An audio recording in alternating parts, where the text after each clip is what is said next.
এটা বোধহয় খুব সম্ভবত কাঠবাদাম গাছ। আমি যখন সেন্ট মেরিস স্কুলে পড়তাম, তখন আমাদের সেন্ট মেরিস স্কুলের মাঠে এই কাঠবাদাম গাছটা প্রচুর ছিল। আমরা নিচে খেলতাম এবং বাদাম নিচে পড়ে থাকতো। ওই বাদামগুলো কুড়োতাম, ওগুলো নিয়ে খেলতাম। ওই সময়কার খেলার সাথী কয়েকজনের মধ্যে আমার আম কাশিফের নাম খুব মনে আছে। সাজিদ, সাজিদ কাশিফ, ওরা ২ ভাই ছিল।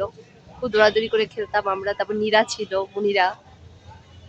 এখন এই যে ১২ নম্বরের মসজিদের সামনেও আমি এই যে বাদাম গাছটা দেখলাম। এই মসজিদটা খুব সুন্দর।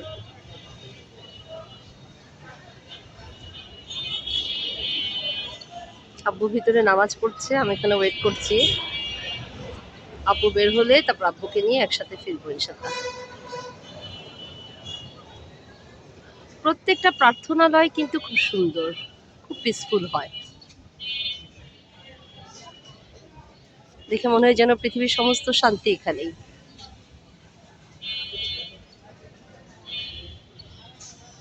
এটা আমার প্রতি শুক্রবারের রুটিন। এখান থেকে আমি প্রচুর পজিটিভ এনার্জি পাই, আলহামদুলিল্লাহ।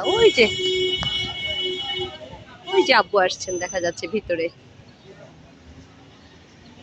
সবাই দোয়া করো আমার বাবার জন্য, আমাদের সবার জন্য।